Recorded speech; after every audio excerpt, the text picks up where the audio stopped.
Hello and welcome to another Royal Reviewer channel episode, or should I say live stream.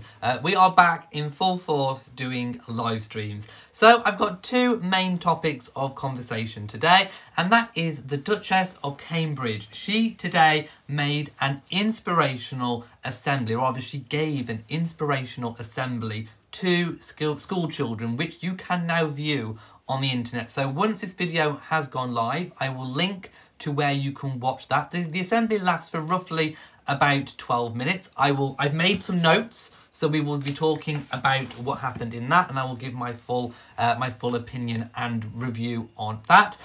Also, today, Charles and Camilla are back in London, and they have received President Macron, Emmanuel Macron, which we'll get into in a moment. So first of all, I want to say hello and welcome to everybody. If you're managing to watch live, please obviously type a comment. I will try to read and answer as many viewer comments and questions as I possibly can. Hello to all of the channel members, and thank you for supporting beyond watching the video. It really does help. So thank you to all of the channel members.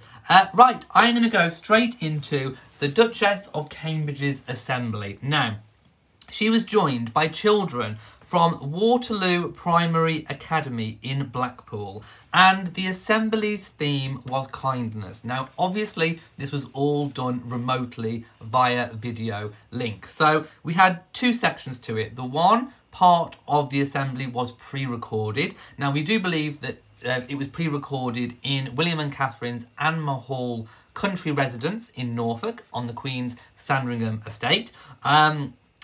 And then it kind of intersectioned, it was kind of cut in with a pre-recorded Zoom conversation by the children from Waterloo Primary Academy.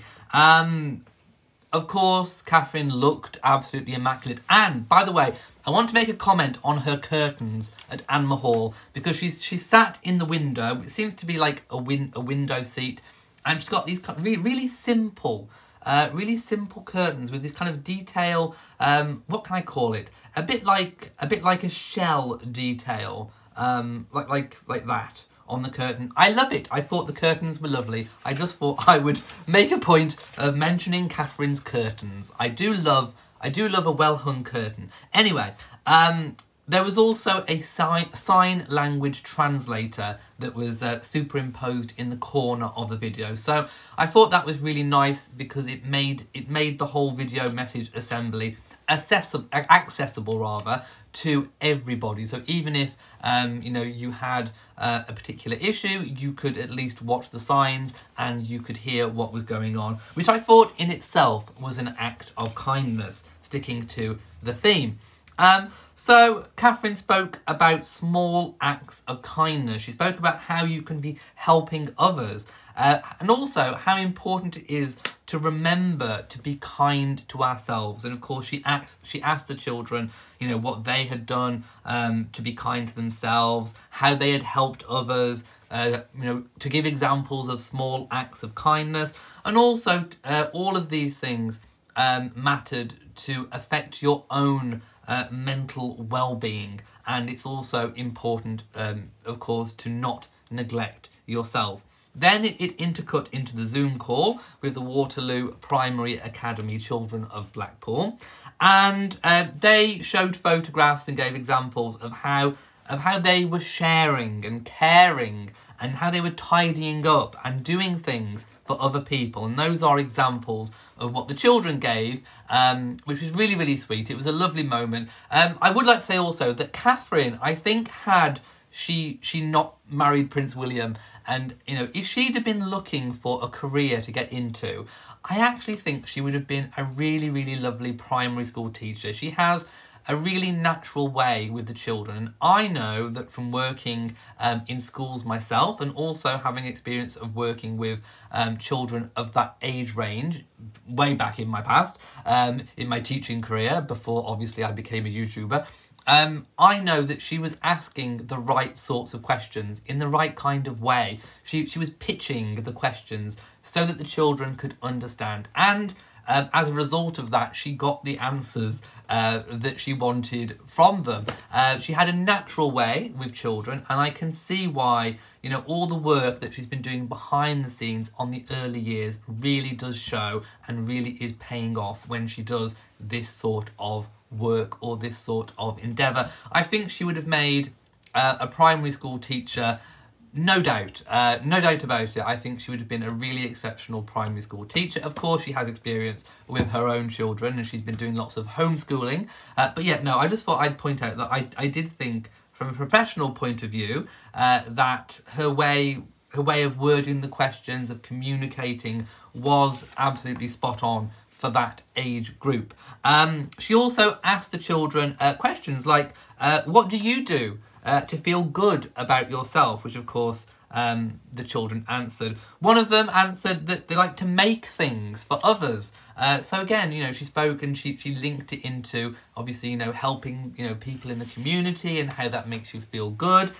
And also she asked, have you been taking photographs? And they'd been obviously asked in advance to take photographs of themselves, showing acts of kindness. And the children took photographs such as, you know, helping others to tidy away in the classroom. For example, sharing blocks. And we know that sharing is caring. Being creative and sharing your creativity with others is also an act of kindness. She also spoke about how the children have been making pictures of rainbows to help support the National Health Service, the NHS, here in the UK. So all in all, it was a really, really lovely video assembly. And then once Catherine had gone offline, so to speak, the video continued showing examples of the Hold Still project, which has now drawn to a close. You cannot submit an entry now. Catherine will personally handpick 100 of her favourite examples of life during COVID-19, what we have experienced. There are 4 main categories of which people could enter, and obviously that selection process we'll be going through right now. Thank you to Amber. By the way, but in between stories, I'll go and read some comments. Patriot says, loving your glasses, thank you. I actually need them now. I need to get new frames within 6 weeks. I'll probably order online. I need an eye test. I actually need a prescription. Again, let's have a look. Benny says, what Megan does Kate copies. I don't recall Megan doing an online assembly. Megan has spoken, of course, to the graduates of the Immaculate Heart High School, where also, you know, she gave a really impassioned Black Lives Matter, well, her take on Black Lives Matter, and it was a really impassioned speech that concentrated, you know, on education, with this issue that's going on, this global issue that's going on in the world right now. I think Catherine's was very, very different in terms of it was an assembly with a theme of kindness. And of course, these sorts of events and engagements are long planned. I mean, I imagine that this would have been at least, you know, a month in the planning in advance. So no, I don't think it was quite in the same ilk as what Megan did. What Megan did was completely different to what Catherine did. The only similarity is that it was to school children. They were completely different age ranges. It was for a completely different purpose, and of course the subject content was again completely different. It was for a completely different cause. So no, although it was still a school, that for me is where the similarity ends with that one. Mercury Angel says, it's always good to see the royal family do something for the people, regardless of how the press is reporting on it. We all have our favourite royals, but they do try. I've always said that I think royals are like a box of chocolates. And no, I'm not going all Forrest Gump on your ass. No, royals are like a box of chocolate. They're all different. They're all different flavours, and they all make up the box, which is the royal family. And each of the different flavours adds to it, and people are going to have their favourites. People are not going to like the salted caramel, or they're not going to like the strawberry, or the hard one, or whatever it might be. You're going to have your favourites, but they all go to make up a complete unit. So yes, the royals are like chocolates, is what I'm trying to say. And now that's made me feel like chocolate. Yeah, if you're experiencing buffering on the live stream, just refresh. Yes, treat others the way that you want to be treated, and be kind. That was Catherine's message, be kind. And I see no reason why we can't be kind. Right, I'm going to move on to the second story of today, which is, of course, that the Prince of Wales and the Duchess of Cornwall, having already returned to in-person royal duties. I spoke about that yesterday, and also I made a video showing their in-person engagement. They are now actually back in London. They have left where they have been spending the last 3 months, up at Burke Hall, where they have been, in lockdown, following government guidelines. And of course, they are still following current, up-to-date government guidelines of social distancing when they are doing in-person engagement. So they have formally received the President of the French Republic, Emmanuel Macron, at Clarence House today. So they are well and truly back in London because this is the occasion of the 80th anniversary of General de Gaulle's appeal to the French population to resist German occupation of France during World War I. I've got some photographs to show you in a moment. So, just a bit of history. On the 18th of June 1940, General Charles de Gaulle gave his speech from the BBC Broadcasting House in London to France as the French government prepared to sign an armistice with the Nazi invaders. There is also a photograph of Her Majesty the Queen in 1960 meeting President Charles de Gaulle during a state visit. Also, there is a beautiful video on the Clarence House Twitter account. It might also be on Instagram too, I'm not sure, I haven't checked. Of obviously the inspection of the guards, the Guard of Honour, that was made up of the No. 7 Company Coldstream Guards and was accompanied by the band of the same regiment. So in commemoration of those who lost their lives in the war, President Macron lay a wreath at the King George VI and Queen Elizabeth Memorial. Now, I have been to those memorials myself. In fact, I vlogged about them in one of my weekly vlogs on my Elliot and Matt's British Life channel. I actually walked straight past them. They are really magnificent statues. So a bit of a history about the statues. The statue of King George VI was erected shortly after his passing. And there was always the intention of having one of Queen Elizabeth, the Queen Mother, when she passed. So there was space left. And obviously when she did pass, at the ripe old age, a statue was erected in the same style as that of her late husband, George VI, who died, 50 years earlier prior to her. So it is a really touching tribute from Emmanuel Macron to lay the wreath at the foot of the statues of King George VI and Queen Elizabeth, the Queen Mother. The poignancy is most certainly not lost on me. So I do have a couple of photographs to show you. Now I'm going to do it this way for now, just so you can see, rather than sharing links. So here we see Prince Charles meeting Emmanuel Macron. Of course, they are not shaking hands, and he is doing what is being known as a namaste, a prayer greeting. So gone, like I spoke of yesterday, gone are the traditional handshakes. We now have a namaste going on. Charles is wearing all of his medals. He's carrying an umbrella because it has been very wet and rainy here in the UK. Emmanuel Macron does not have an umbrella, but Charles is fully prepared. He looks well. Now, he did reveal yesterday that he is still experiencing lack of taste, for example, from his illness with COVID-19. And of course, medics have said that could take some time to go. But he is there, and he is doing his traditional namaste. Right, let me move on to the next photograph, if my computer will allow me to zoom out and flick to the next one. So the next picture, we have Camilla, who is also dressed very similarly to the Prince of Wales in that beautiful navy. I'm loving the navy attire, and she again is doing a namaste and a little bit of a bow.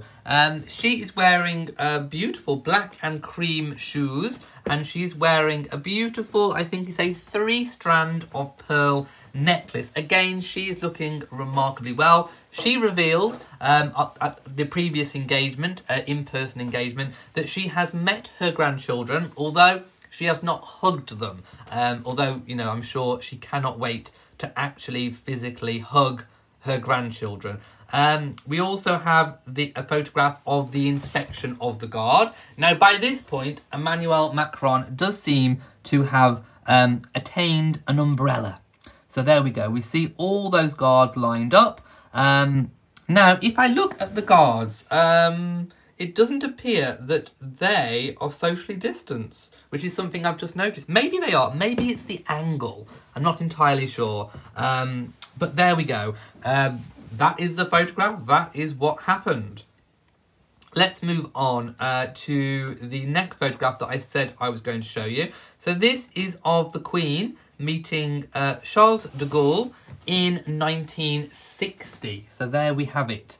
A beautiful photograph there, obviously in black and white, going on in an open carriage nonetheless.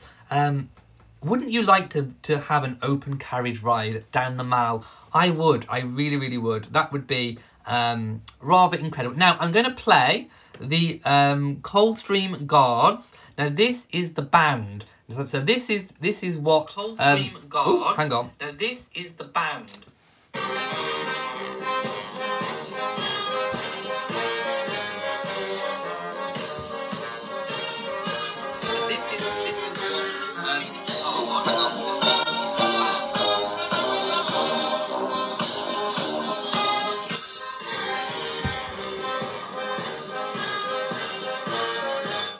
There we go. I thought I would play that, but I didn't realise that it was going to play back.